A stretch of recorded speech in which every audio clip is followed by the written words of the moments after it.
আজকে আমি আপনাদের হাতুড়ি দিয়ে ও ম্যাচ দিয়ে একটি হাতুড়িবাজি তৈরি করে দেখাবো সহজ পদ্ধতিতে। তো চলুন দেখে আসা যাক কিভাবে আমরা এটিকে করব।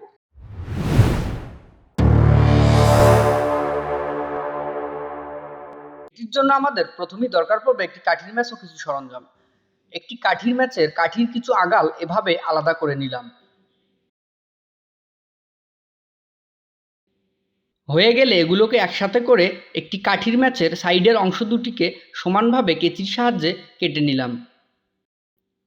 এবার এই দুটিকে একসাথে করে টেপ দিয়ে এভাবে আটকে দিলাম। এরপর ঠিক মাঝখান দিয়ে একটি ভাঁজ দিয়ে ভেতরে কাঠির মাথাগুলো ঢুকিয়ে দিয়ে উপর দিয়ে সুন্দর করে টেপ মেরে এটিকে আটকিয়ে দিলাম। এটিকে অনেক ভালোভাবে টেপ মারতে হবে যাতে কোনো বাতাস প্রবেশ না করতে পারে। ব্যাস রেডি হয়ে গেল আমাদের হাতুড়িবাজি। চলুন এবার এটিকে টেস্ট করে আসা যাক। এবার আমরা একটি হাতুড়ি দিয়ে এটিকে বাড়ি মেরে দেখব।